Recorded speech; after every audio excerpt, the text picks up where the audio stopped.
real 3D outputs. And again, I don't want to talk about all of these things.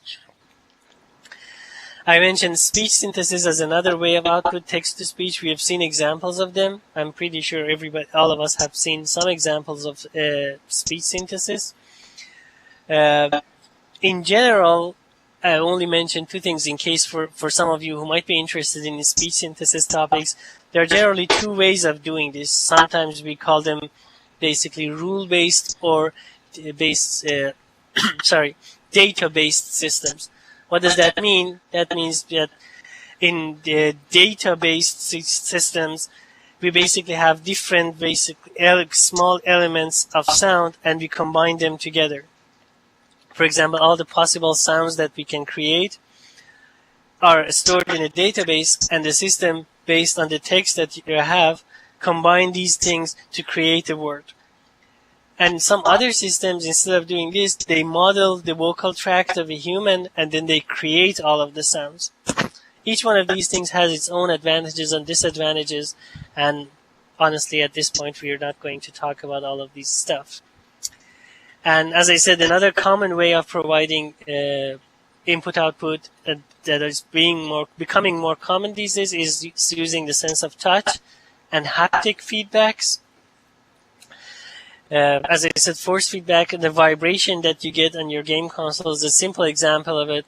There are more advanced examples, for example, a haptic device, haptic interfaces.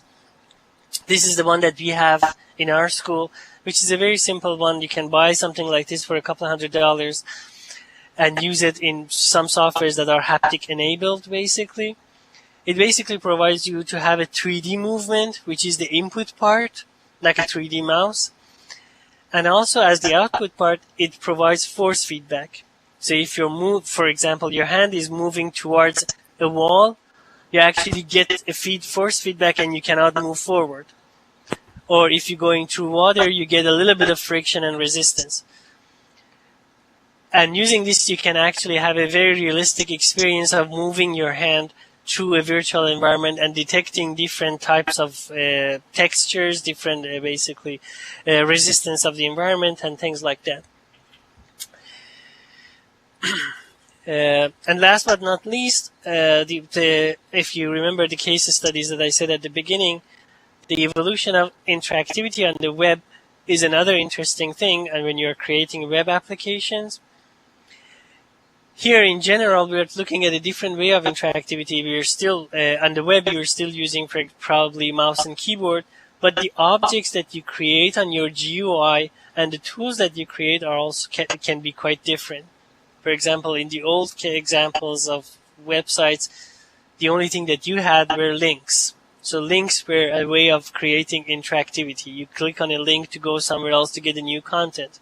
It wasn't exactly interactive because the content was pre-generated.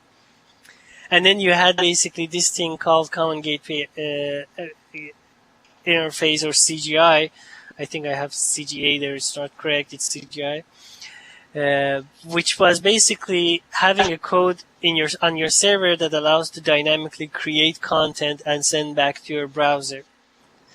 So that was another interesting way of creating interactivity on a website.